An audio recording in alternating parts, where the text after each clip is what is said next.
Więcej pary, idioto! Cześć, pewnie większość z Was rozpoznaje, co to jest za odcinek kanału. Jestem nad kanałem żerańskim w Aleksandrowie. Za mną charakterystyczny niebieski most, więc jestem blisko tego mostu. Przyznam się, że chyba nigdy tutaj ani na zawodach nie losowałem, ani tak prywatnie jak przyjeżdżałem, to też zawsze dalej łowiłem. Ale chcę zobaczyć, jest jeszcze zimno. Podobno ryby są, więc mam nadzieję, że zaskoczę Was dzisiaj dużą ilością ryb, ale także dużą ilością wiedzy. Zapraszam na film. Będę łowił płocie, więc oczywiście mam przygotowane konopie, pinki, ale także ja na płocie bardzo lubię, szczególnie jak chcę selekcjonować płocie, a dzisiaj też mi na tym będzie zależało, bardzo lubię używać kukurydzy. Więc mam ze sobą puszeczkę kukurydzy.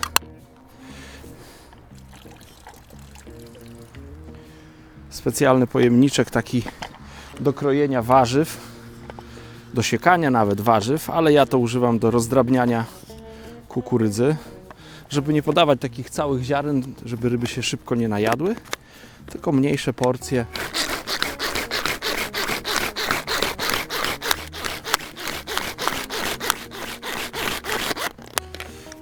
Ok.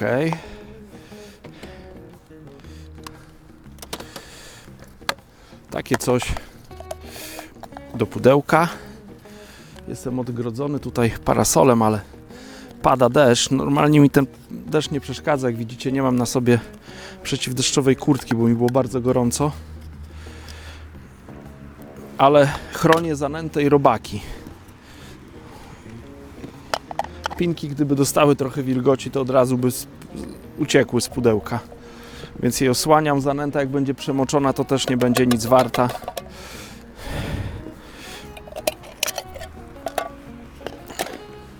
Dobra, reszta puszki, zawartości puszki powędrowała do maszyny siekającej.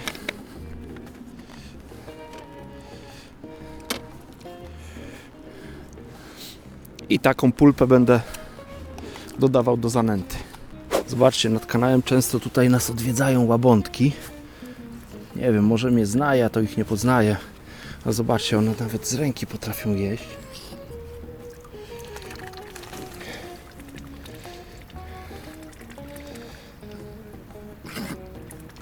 To gaduła jakiś. Dobra, dam mu więcej, idę się dalej szykować.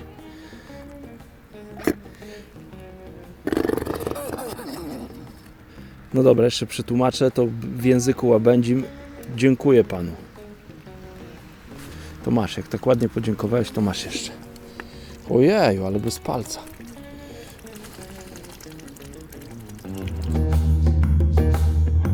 Ojejku, drugi jeszcze chce jedzenia. Proszę bardzo, powolutku, delikatnie, no.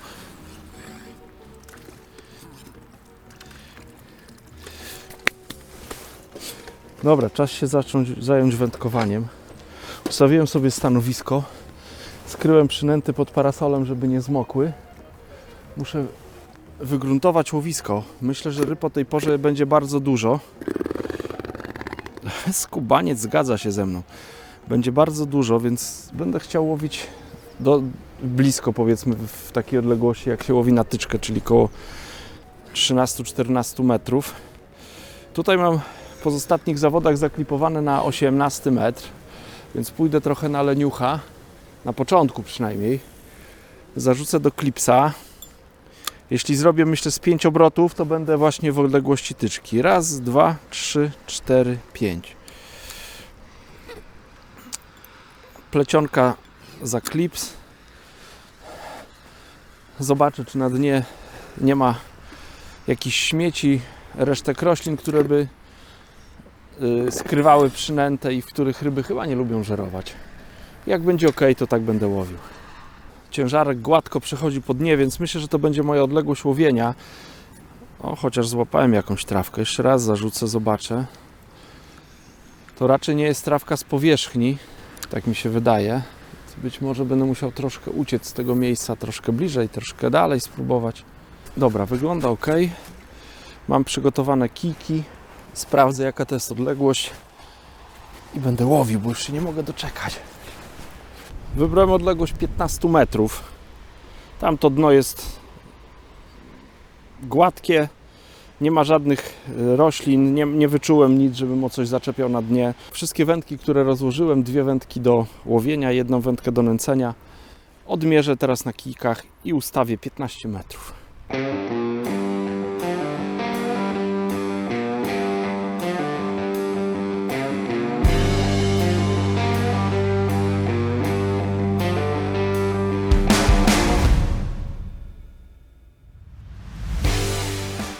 Zobaczcie, jak wygląda moje stanowisko.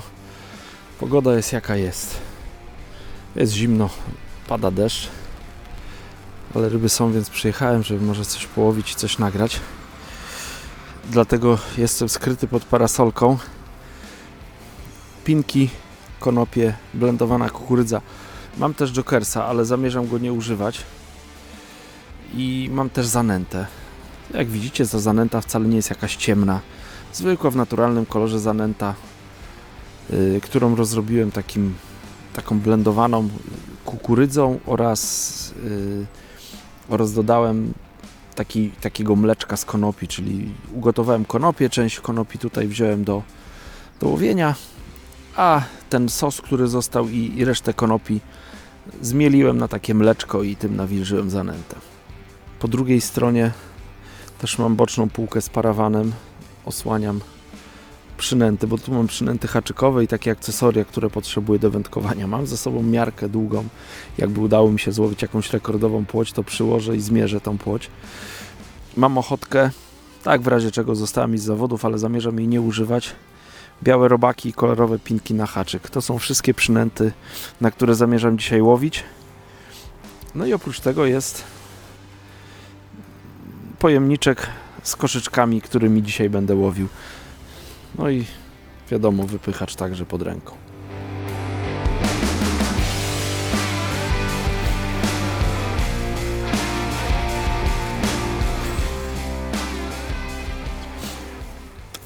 Ta błotka jak na razie to jedna z większych, coś nie mogę do tych większych się dobrać.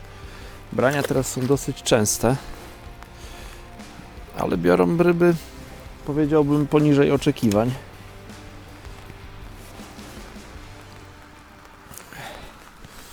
Może kilka słów powiem, co tutaj się dzisiaj wyprawia. Po gruntowaniu dosyć szybkim, pobieżnym, niestety niedokładnym, wybrałem dystans 15 metrów. Wydawało mi się, że dno jest czyste. Niestety okazało się, że nie wiem, co trzeci, co piąty zarzut mam jakieś zaczepy na dnie, wyciągałem jakieś listki, roślinki, więc skróciłem się o metr.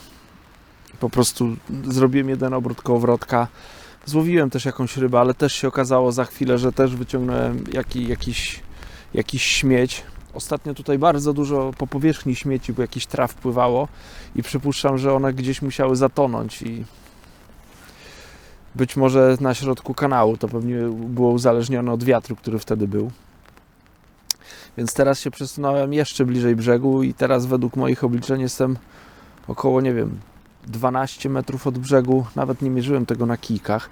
Pewnie jak będę chciał donęcić łowisko, to będę musiał to zrobić, żeby tą samą odległość zaznaczyć w wędce do nęcenia.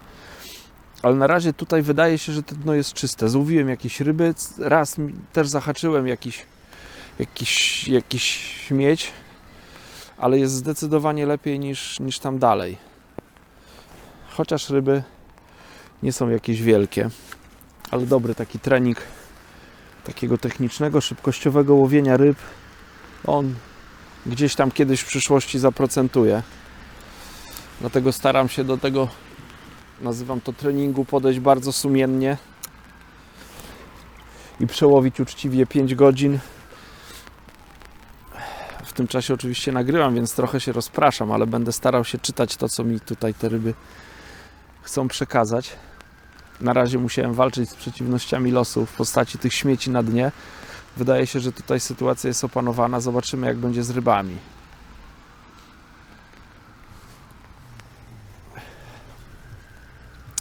Podczas takiego łowienia gdzie jest dosyć dużo ryb w łowisku, trzeba się skupić na tym, żeby na pusto nie wyciągać ze stawu, tak jak teraz miałem. To nie jest dobre wędkowanie. Powinniśmy się starać, żeby za każdym zarzutem, po każdym zarzucie wyciągnąć rybę.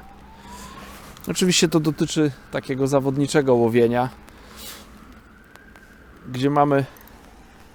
O, co to było? Wyczuwałem branie, ale niestety chyba ryby mnie oszukały. Muszę lepiej czytać. Pewnie to były obcierki podczas zatapiania żyłki. Także jak widać, 2 zarzuty na pusto, gdzie można było wyciągnąć w tym czasie 2 płotki. Liczmy, płotka 50 gramów waży, to 100 gramów można było w tym czasie wyciągnąć. Dlatego trzeba tak... No nie ma, tak wiadomo, nikt nie ma 100% skuteczności, ale trzeba dążyć do tego, żeby ta skuteczność była jak największa, żeby tych pustych przelotów było jak najmniej. Ja na razie jestem w tej pierwszej fazie, powiedzmy, treningu i staram się dopasować do tych ryb. Więc to nie jest jeszcze takie dobre tempo, jakie powinno być. Mam nadzieję, że nadejdzie taki moment i będę mógł Wam go pokazać. Na razie ryby mnie oszukują. Na razie złowiłem kilkanaście ryb, więc to nie jest jakiś tam wielki wynik. Ale liczę na to, że uda mi się dzisiaj 100 ryb albo ponad 100 ryb złowić.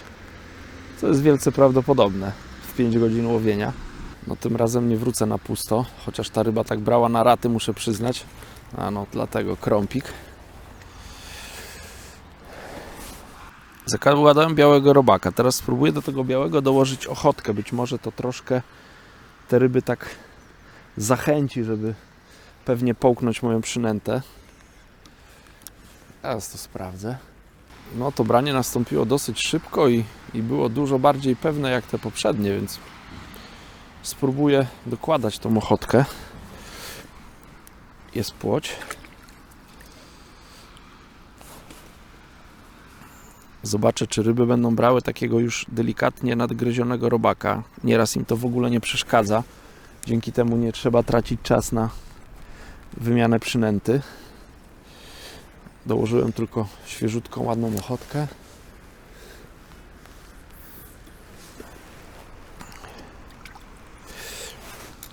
I do przodu. W sumie zapędziłem się tutaj z tym opowiadaniem o tym dnie i tych przeciwnościach, które mnie tu spotkały na tym dnie, czyli tych zatopionych trawach. A nie wspomniałem o tym, że jeszcze na początku zanęciłem to łowisko. Przygotowałem wędkę do nęcenia, wziąłem największą szklankę, napełniłem ją kilka razy pinkami, zaczopowałem, podałem te pinki w łowisko, podałem też jeden koszyczek z konopiami i zanętą oraz tą blendowaną kukurydzą. Więc 5 koszyczków na start. No i później było to, co słyszeliście, czyli no łowiłem jakieś ryby, natomiast no, czułem, że to nie jest dobre łowienie, no bo co jakiś czas nie mam brania, a wyciągam na haczyku jakieś śmieci, trawy właśnie, korzenie i jakieś liście. Więc pewnie te liście, no to widać było, że to jest liść, który tak spadł z drzewa i był w wodzie jakiś czas, natomiast te trawy to wyglądały tak, jakby niedawno zatonęły, bo były w miarę świeże. Niedawno rzeka tutaj, ta długa, która tutaj dopływa niedaleko, dosyć szeroko wylała na pola. Myślę, że pozbierała to, co na tych polach było, jakieś skoszone trawy, czy jakieś resztki roślin i to wszystko tutaj trafiło do kanału, bo był moment, że kanał był bardzo brudny i później ten cały brud utonął.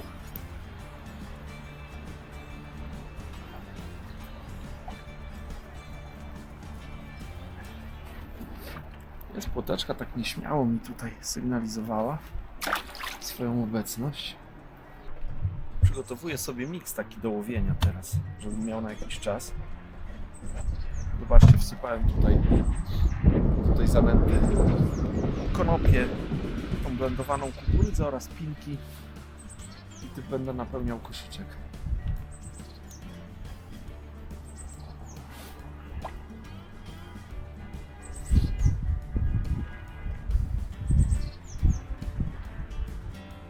myślę, że najcenniejsze w całej tej mieszance są pinki. Ryba potrzebuje białka. A tak sobie myślę, że te konopie, czy te cząstki kukurydzy, no, która jest zblendowana, ale tam są wyraźne jakieś kawałki tej pinki, tej kukurydzy nie będą tak chętnie zjadane, one gdzieś tam na dnie będą leżeć, więc no to jest coś, co się będzie na tym dnie wyróżniać. Jak przypłynie większa płoć, no to też będzie miała jakieś tam takie pole, w którym będzie mogła zażerować.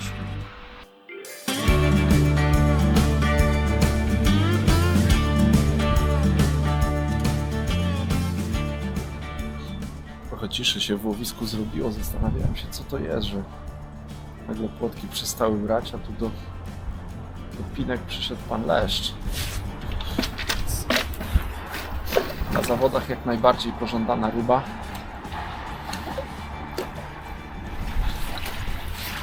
Przy tych płotkach to na pewno jest bonus.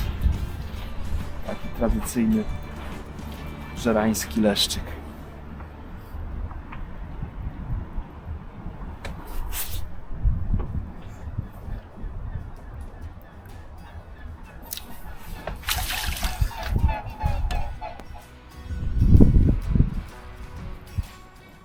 Ale maleństwo.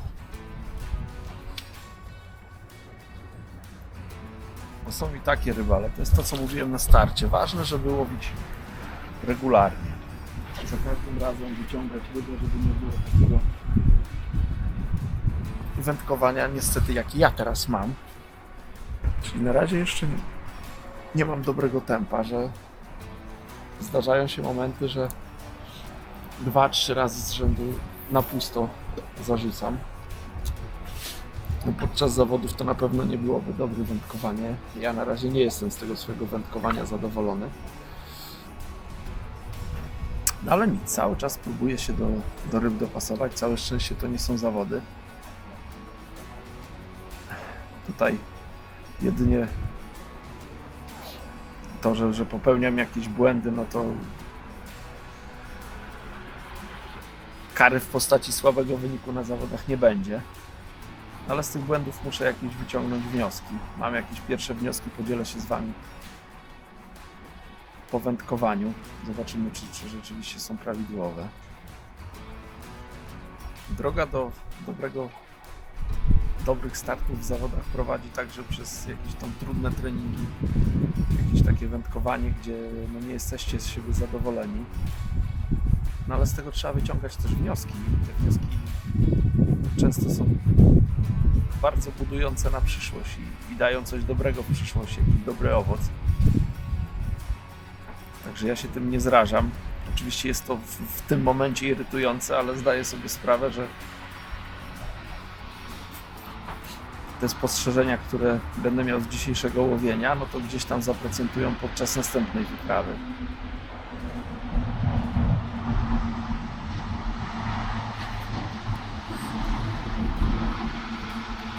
Chyba jest kolejny leszcz. Wygląda na to, że tutaj między tymi płotkami zakręciły się leszcze.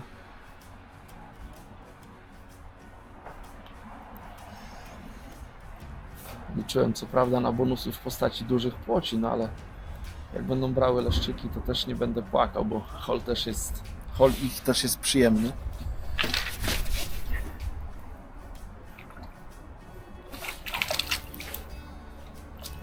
A na zawodach regularne łowienie takich ryb to robi bardzo dużą wagę.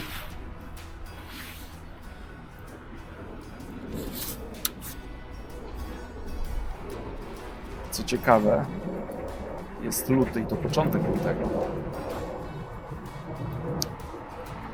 Leszcze biorą ten wziął, zobaczcie, na białego robaka barwionego na czerwono.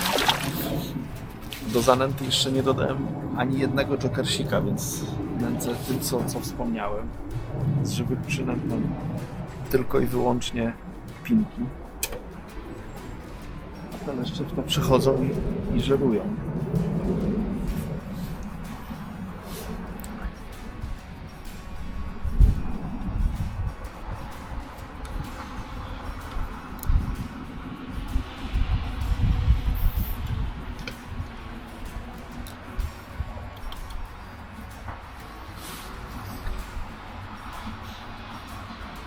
mam licznik potrójny, więc będę sobie liczył, ile złowiłem płotek, a ile leszczy. Znaczy płotek i krąpi, bo tam między tymi płotkami też były krąpie. Więc po łowieniu mam nadzieję, że będę miał się czym pochwalić.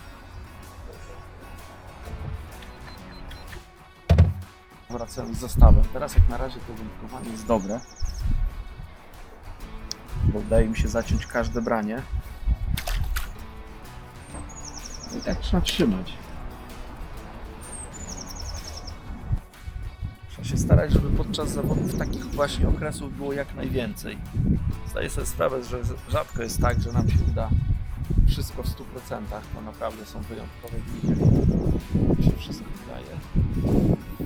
Jak takich dobrych momentów łowienia jest jak najwięcej, są jak najdłuższe, no to wtedy wynik na zawodach jest bardzo dobry. To jest chyba kolejny leszcz.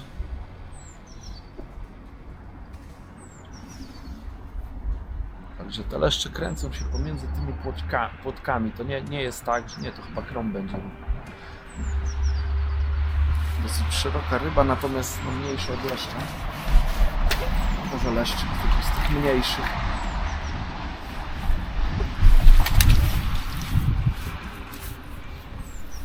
Leszczyk.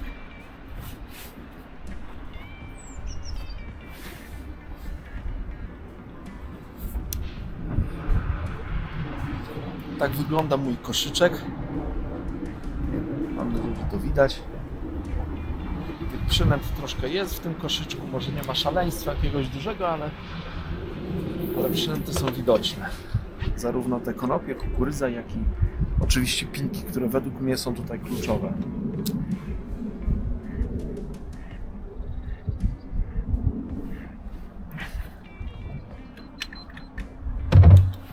Część wędkarzy pewnie się zastanawia, po co mi tyle tego całego sprzętu, tych bocznych półek i tego wszystkiego, co tutaj mam wkoło siebie. Na pierwszy rzut oka wydaje się, że to jest za dużo i to wszystkie rzeczy są niepotrzebne. Tak, do wędkowania... O, spadła ryba. Niestety ją troszkę zlekceważyłem, powinienem ją wziąć do podbieraka albo złapać ją za pierwszym razem. Do łowienia rekreacyjnego te wszystkie gadżety są, może nie wszystkie, ale dużo tych gadżetów jest zbędnych. Ale podczas łowienia zawodniczego no ja sobie nie wyobrażam, żeby czegokolwiek z tych rzeczy, które dzisiaj mam, żebym ich nie miał ze sobą, żeby mi zabrakło. Duża boczna taca, na której mam zanętę, której używam. Przynęty, które dodaję do zanęty, zapasowe przypony. Tutaj mam też zawieszony ręcznik. Oczywiście ona jest skryta, ta cała zawartość jest skryta pod parasolką, no bo dzisiaj warunki są trudne, pada deszcz, więc chowam przynęty i zanęty, żeby nie zrobiła się paćka. Więc to jest ta lewa strona, która jest pod ręką. I ta tacka oczywiście jest ustawiona na odpowiednim poziomie, żebym się nie musiał schylać, żeby ona mi nie przeszkadzała podczas wędkowania. Pod ręką mam też podbierak.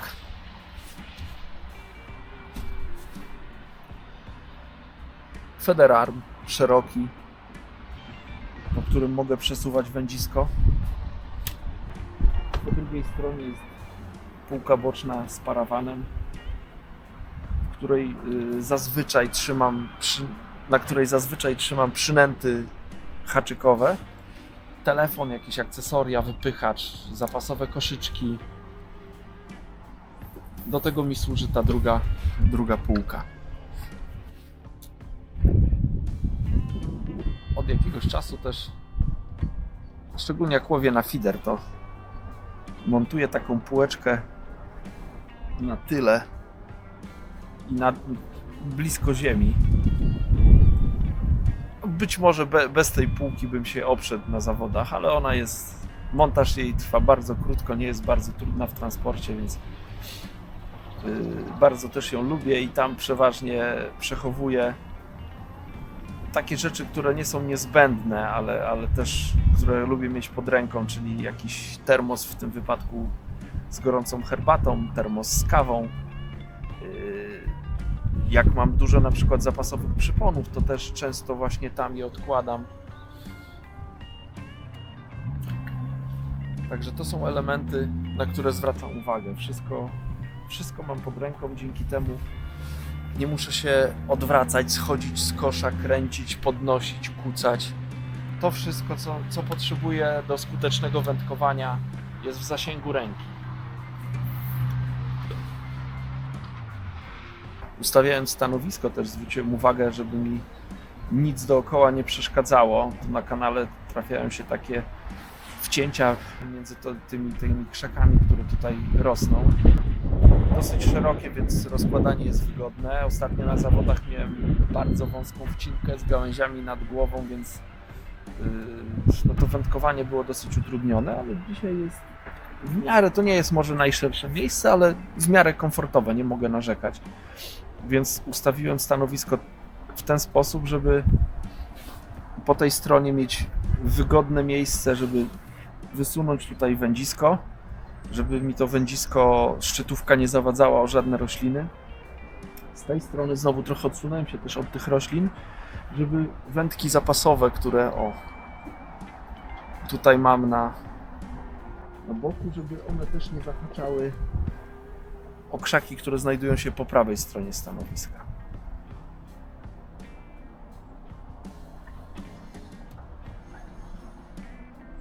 No, tym razem leszcz.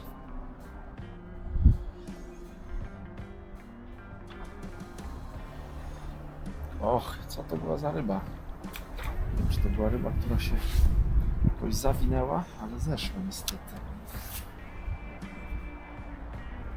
Przynęta zniszczona, więc chyba była. Nie powinny takie rzeczy się zdarzać.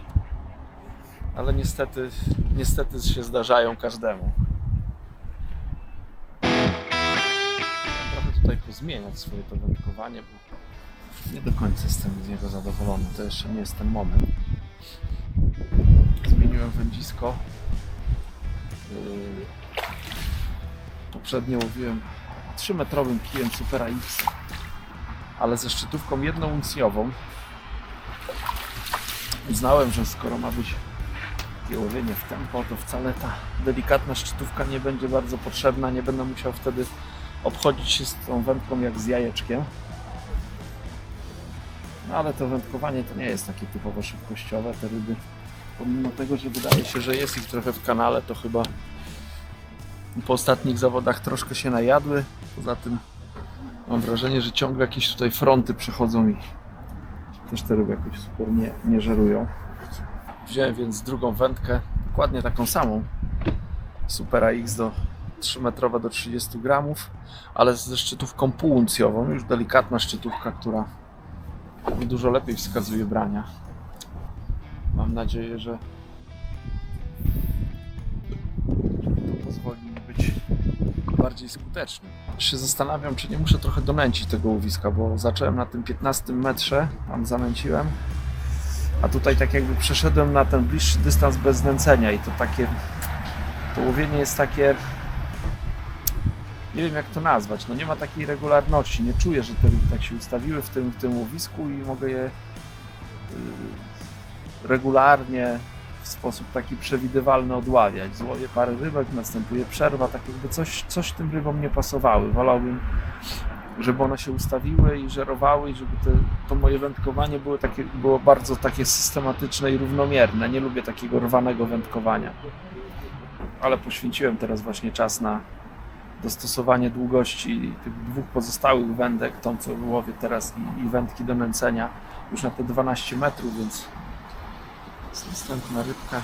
No, teraz na razie tak jakby nie było źle, ale jak wyczuję teraz taki moment, że nie okonek, więc być może to jest znak, że trzeba zanęcić łowisko. Przygotuję mieszankę.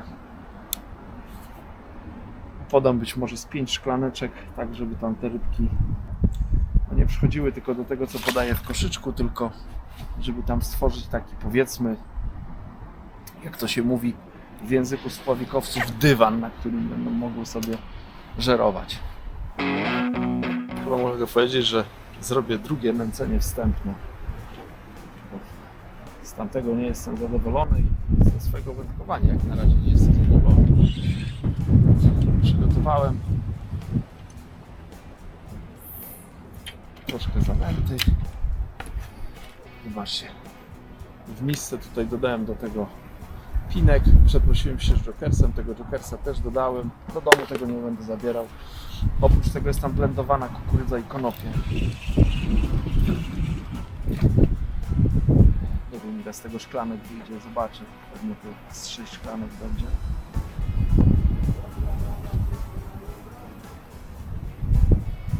Mam nadzieję, że to spowoduje, że te ryby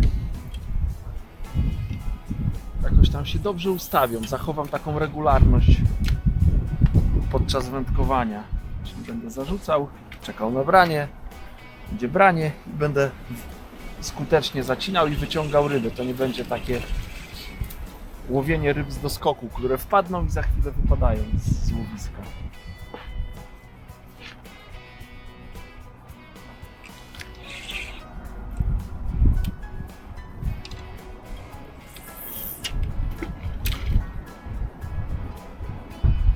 Być może przy takiej liczbie ryb, która tutaj występuje, lepsze byłoby nęcenie wałkami.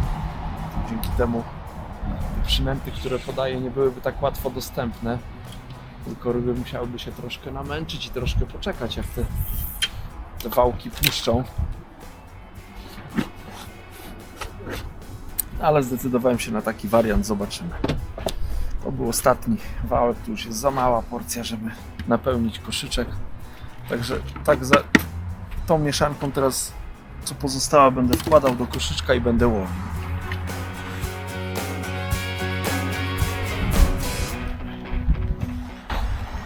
To jest dziwnie walcząca ryba. Będzie płaszcz czy jakiś leszczyk? Może wreszcie ta wymarzona duża płaszcz. Nie, jakiś lesz albo krąg.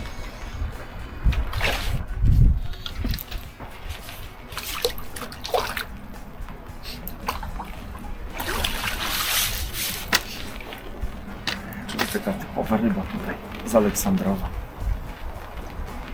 Nie jest to wędkowanie, które nazwałbym szybkościową. Teoria, bo nie jestem w stanie wybrać w praktyce. Ale ryby są mieszane i jest fajnie. Tak, żeby mieć szansę i na płocie, i na leszczy, to do tego białego robaka barwionego na czerwono, który, tak mi się wydaje, z tych przynęt, które mam, to najlepsza przynęta. Dokładam jeszcze 2 larwy ochotki. Tak sobie myślę, że to no być może jakoś bardziej ośmieli leszcza, który przypłynie tutaj w stanowisko. No tu nie ma ochotek w łowisku, ja nie podałem ochotek, troszeczkę jokersa. Więc ta moja przynęta na pewno się wyróżnia.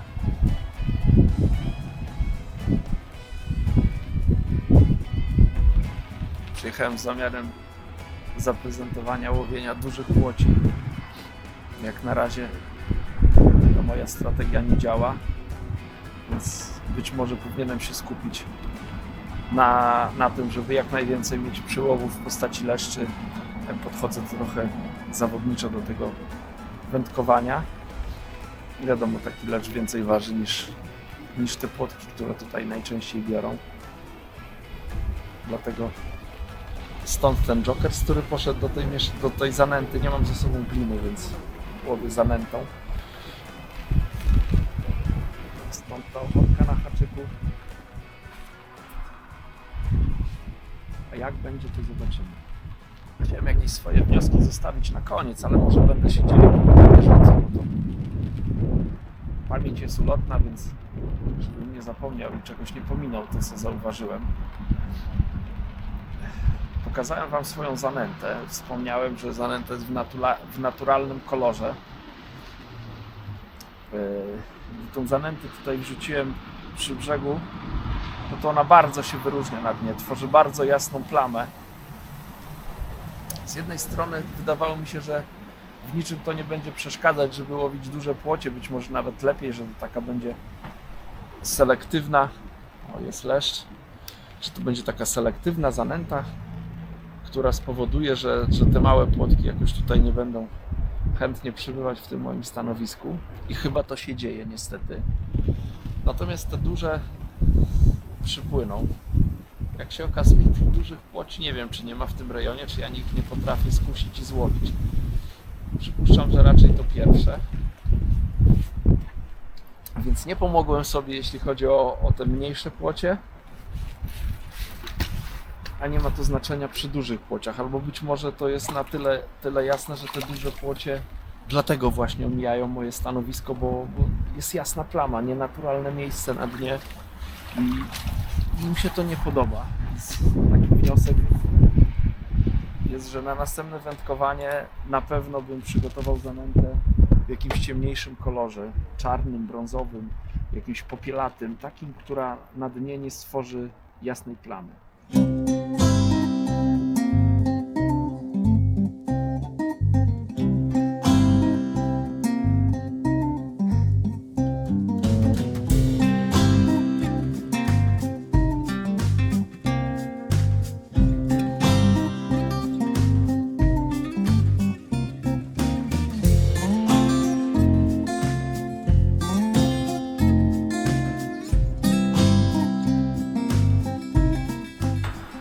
Łodzie podbieraka, ponad 20 cm, piękne kolory, piękna łuska.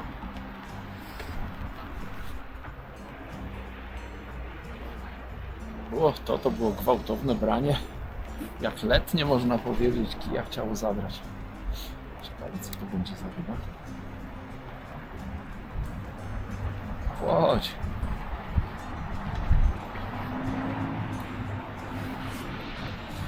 Nie płoć. Tam daleko błysnęło, zauważyłem jakiś czerwony kolor, a to krąg.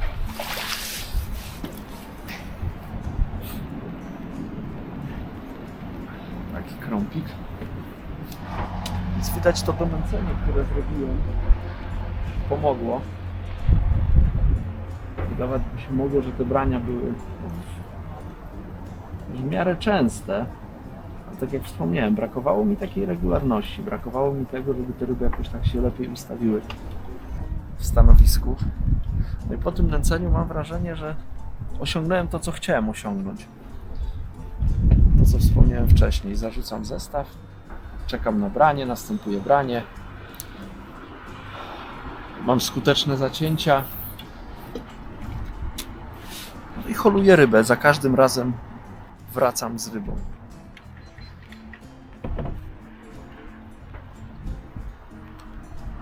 To jest dla mnie fajne i takie satysfakcjonujące łowienie, a na zawodach bardzo skuteczne, dające zazwyczaj bardzo dobry wynik. Kolejny wniosek, który mam z dzisiejszego wędkowania, jest taki, że być może wybrałem miejsce zbyt blisko brzegu, a na pewno zbyt po macoszemu wysądowałem to stanowisko. Stanowisko wydaje się trudne. To, co wspomniałem, są tam na dnie zaczepy i powinienem poświęcić dużo więcej czasu, żeby znaleźć czystszy kawałek. Po tym, jak coś tam mi się zaczepiło o ciężarek, powinienem jeszcze założyć haczyk i spróbować z haczykiem sprawdzić, czy rzeczywiście dno jest czyste. Sprawdzić na prawo, na lewo, troszkę dalej, troszkę bliżej, tak żeby znaleźć taki kawałek dna, który będzie wolny od tych śmieci. Zawsze na to zwracam uwagę, łowiąc w kanale. Tym razem uznałem, że nie jest, że jest ok i będzie dobrze. Okazało się, że się pomyliłem. To jest na pewno mój duży błąd. No i wspomniałem też o odległości. Jakbym jeszcze raz rozpoczynał dzisiejsze wędkowanie, no to nie nęciłbym tak blisko. Ja nie lubię na kanale łowić blisko. Uznałem, że ryb jest bardzo dużo, więc tu będzie po prostu szybkościowe łowienie ryb jedna za drugą, więc no wiadomo, im bliżej, tym szybciej. Ale okazało się, że wcale nie jest takie szybkościowe. Mam wrażenie, że dalej od brzegu stoi troszkę więcej tych większych ryb. Takie mam poczucie, nie wiem, być może to jest błędne. Natomiast one tam się czują pewniej i być może tam miałbym więcej brań leszczy, a być może też tych większych płoci. Drugi okon z rzędu to jest zły znak. To nie jest dobre wędkowanie, skoro tak się dzieje. To nie są pożądane ryby w moim łowisku. Po pierwsze, że są lekkie, a po drugie, że nie mają wymiaru, więc jeżeli na zawodach by był wymiar, to te ryby by się nie liczyły i by trafiały obok siatki. Ale skoro złowiłem 2 pod rząd, to ich tam musi być więcej. To nie jest tak, że ja wyłowiłem całe statko, które tam mnie odwiedziło.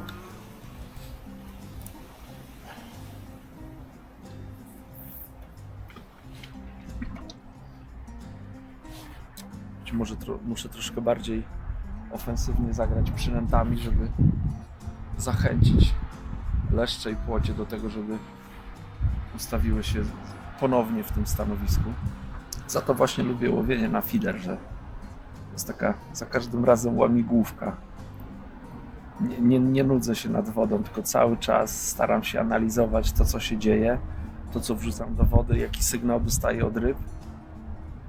I jeżeli uda się te wszystkie klocuszki poskładać, wykorzystać te wskazówki, które dostajemy od ryb, no to wychodzi fajna układanka w postaci udanego wędkowania lub na zawodach dobrego wyniku. Oczywiście zdarza się tak, że nie poskładamy tych klocków, więc wtedy wynik jest gorszy. Ale zawsze po wędkowaniu można się zastanowić, co można było zrobić lepiej. Ja teraz cały czas, tak jak mówię, łowię dosyć dużo ryb, natomiast to nie jest wędkowanie w mojej ocenie dobre. O, zobaczcie. Nawet tutaj na tym 12 metrze, troszkę bliżej też się zdarza, że złapię jakiegoś śmiecia. W koszyczku też mam jakiś taki paproch. Bo to nie są rzeczy, które wpływają dobrze na wędkowanie. Rybom to nie przeszkadza, no bo one w pobliżu tego żyją, one znają roślinność, wiedzą, że ta roślinność gdzieś tam na dnie obumiera, wokół niej się kręcą, ale no jeżeli nasza przynęta wpadnie w taką kępkę tych roślinności, no to jest po prostu niewidoczna, nieatrakcyjna dla ryb. Dlatego takich miejsc należy unikać.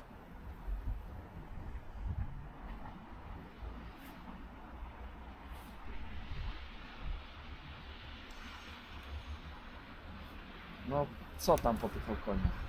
Było okonie i co teraz będzie?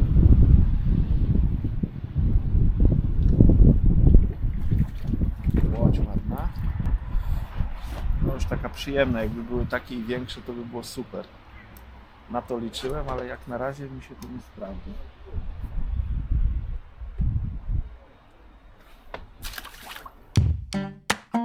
Co ciekawe, mam wrażenie, że tutaj są te ryby w tym łowisku, że one gdzieś tam w toni stoją, bo jak napinam plecionkę, ją przesuwam, to czuję tak jakbym wtrącał o ryby, więc tutaj ryby są.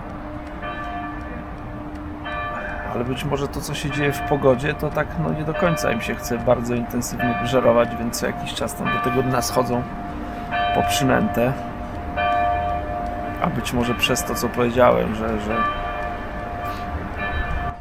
jasna plama na dnie, to one nie do końca pewnie czują się na takim dnie.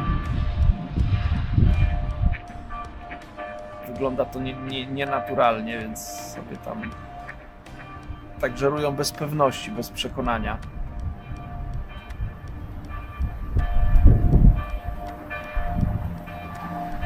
Mam też takie spostrzeżenia, że im bliżej brzegu, tym te ryby są też wiadomo bardziej ostrożne, mniej ufne, dalej od brzegu czują się pewniej.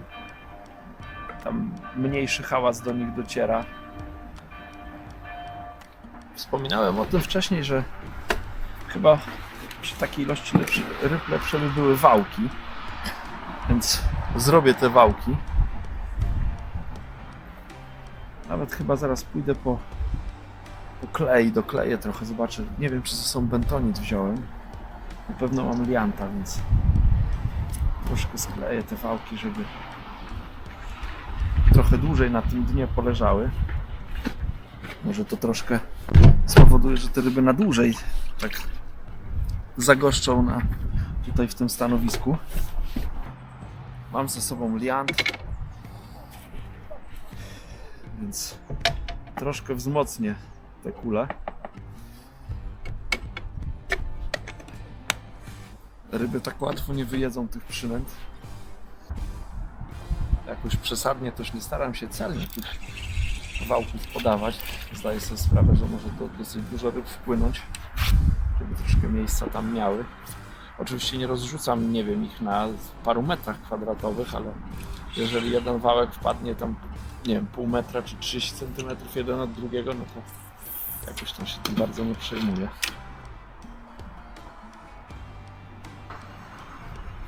To jest jakaś rybka, nie jest duża, ale dosyć szybko wzięła. Ojejku. Co tu się wydarzyło? To co może mówiłem, że ta odległość tutaj nie do końca tą rybą pasuje. Spróbuję jeszcze przez chwilę. Już się pogodziłem z tym, że moje założenie o łowieniu dużych ryb, dużych płoci, o łowieniu szybkościowym raczej nie wypali. Więc żeby ten trening, który dzisiaj sobie przeprowadzam, był jakiś tam miarodajny, żeby sprawdzić te wnioski, które mam. Za chwilę jeszcze raz wezmę, zdejmę przypon i wygruntuję jakąś miejscówkę, powiedzmy bliżej 20 metra i tam spróbuję, być może tam będą większe ryby i one może będą się lepiej chciały ustawić. To nie będzie to moje wędkowanie takie rwane, że kilka ryb cisza, kilka ryb cisza.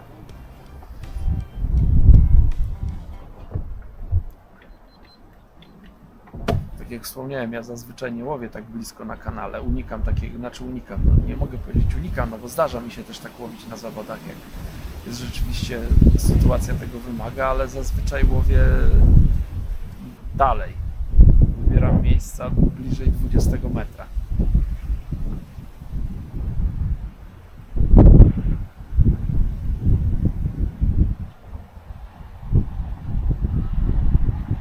Najczęściej też nie nęcę. Pewne branie było. Mam nadzieję, że tym razem też będzie płoć. Tak przynajmniej chodzi jak płoć. Płotka.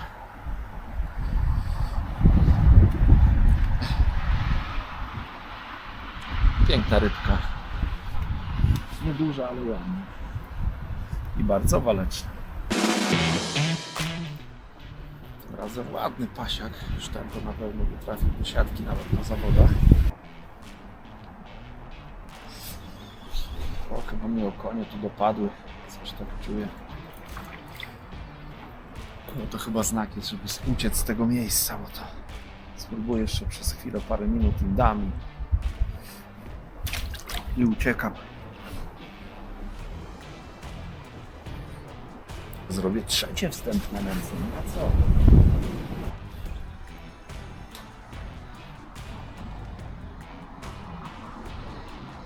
Straciły się chyba te konie. Złą godzinę tam powiedziałem. Jest kolejny, skubany, ale nie tutaj posiadł.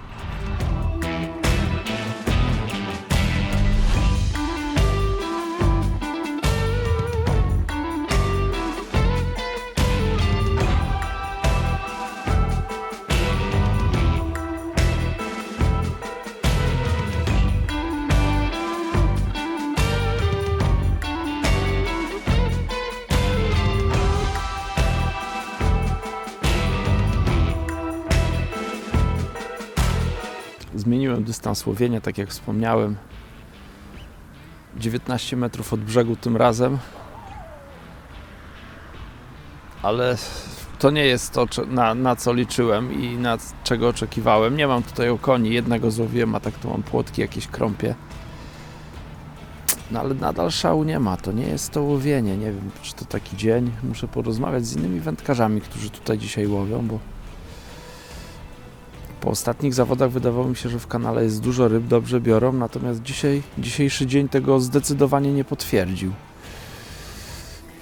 No teraz już skuteczność mam dobrą, bo każdy zarzut kończy się holem, ale ryby są, zobaczcie, no to jest jakość jest po prostu tak mizerna. Akurat ta ryba to była wyjątkowo mała, aż takie małe to mi nie brały, ale nie wiem, co się stało z tymi leszczykami, które tutaj były. Parę sztuk udało mi się złowić, ale to nadal jest mało na to, co można tutaj było wcześniej złowić. Kilkadziesiąt płoci też złowiłem,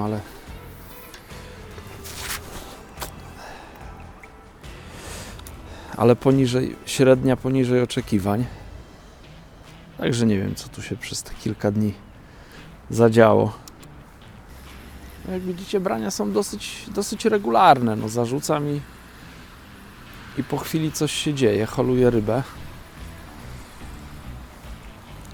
Nudzić się nie nudzę, nie mogę powiedzieć, ale rybki są małe, skromne rybki.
Dokładam już ochotę, żeby mi tutaj żadne okonie nie atakowały. Jeden biały robak barwiony na czerwono.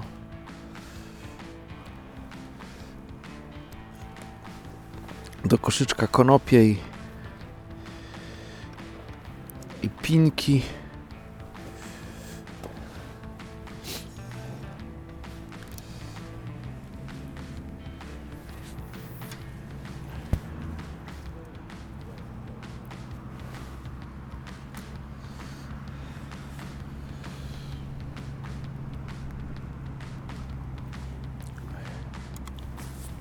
Trzeba dobrze pilnować wędki, trzymam na kolanach, bo jak odkładam na podpórkę, to nie można zdążyć z zacięciem.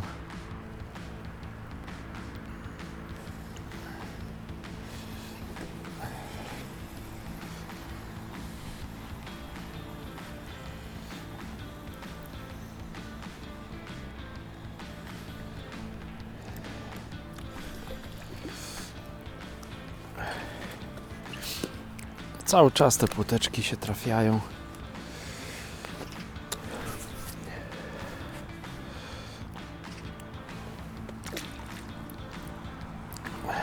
Robak wyssany, widać, że im pasuje. Taką porcję jeszcze konopi dorzucam. Taką porcję pinek. I to wszystko razem z zanętą pakuję w koszyczek i do wody.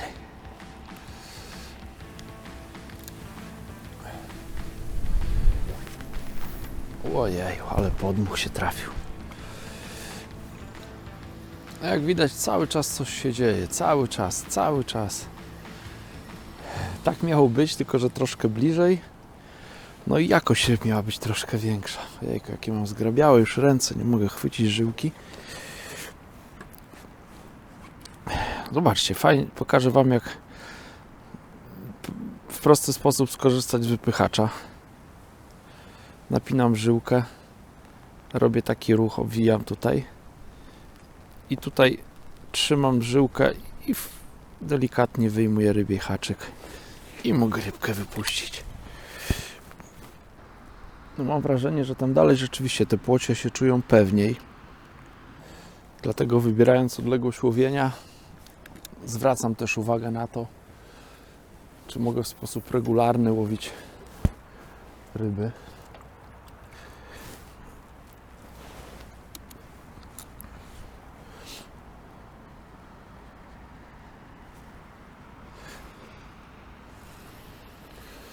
No teraz tutaj tempo też nie jest złe. Zaraz po opadzie branie. No tylko niestety gdzieś wywiało te wielkie płocie. Kilka dni i z łowiska wypłynęły te większe ryby. Rozmawiałem z miejscowym, no, rozmawiałem z innymi wędkarzami. O mnie też można mówić, że jestem miejscowy, no bo nie mam daleko do tego łowiska. Rozmawiałem z wędkarzami, no to też no nie chwalili się jakimiś wielkimi rybami. Jakieś pojedyncze oczywiście się trafiają, natomiast to nie jest tak jak było ostatnio tutaj, że się po kilkanaście pięknych płoci łowiło.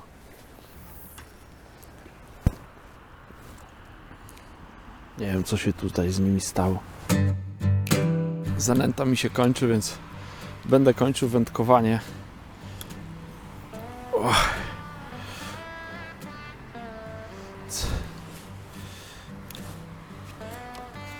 Takie płotki, takie mniejsze, pojedyncze, większe się trafiły. Nie wiem ile jeszcze, ze 3 razy może zarzucę.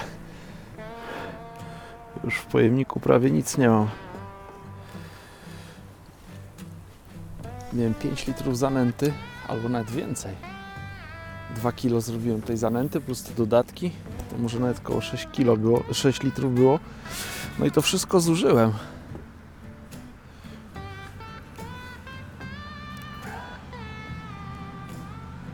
Także troszkę dzisiaj zarzutów wykonałem. Jak widzicie, już teraz długo nie czekam na branie. Zarzucam i ryby biorą. Zanęta, pinki, konopie to jest wszystko, co mi dzisiaj jest potrzebne, żeby łowić ryby. Płotki nie są duże, ale biorą regularnie. Niestety takie trawki są na dnie i one no nie pomagają w dzisiejszym łowieniu.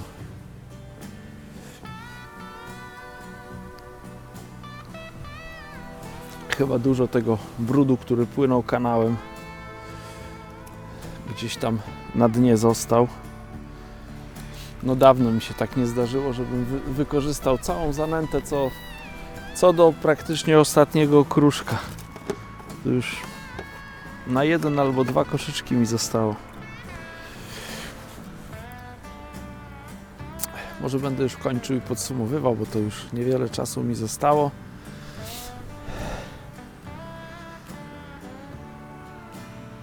To bliższe łowienie tutaj no nie było w takim tempie, jak się spodziewałem. Przenęciłem się dalej. Tam już to tempo było dużo lepsze, bo przez te 3 godziny miałem 40 kilka ryb i dołowiłem prawie 40 przez kolejne 2 godziny, gdzie no, badałem łowisko, gruntowałem i tak dalej.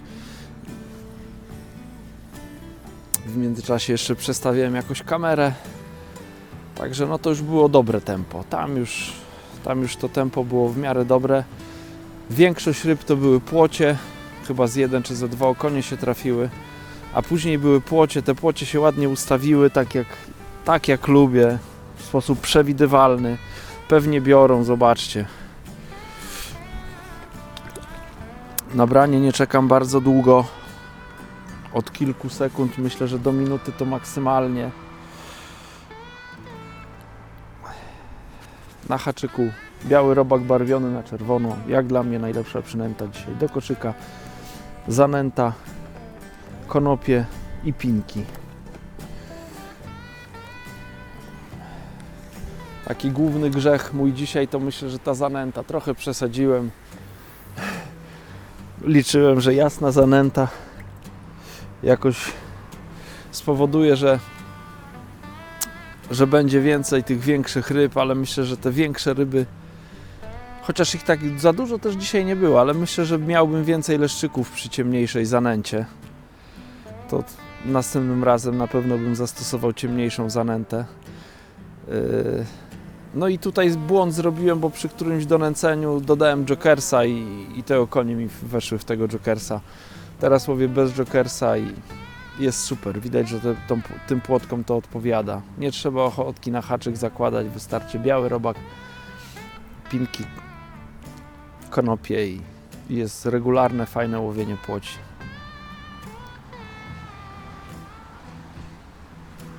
Także bardzo dziękuję, że byliście do końca filmu i do zobaczenia w następnym filmie.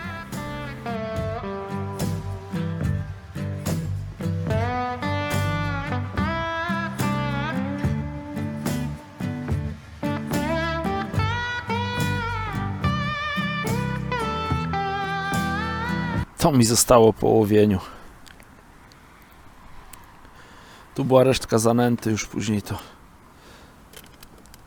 same konopie praktycznie wkładałem, żeby jakoś tam się trzymały tego koszyczka. Pinki, które przygotowałem do nęcenia, też całe zużyłem, więc musiałem wykorzystać te, co miałem do łowienia.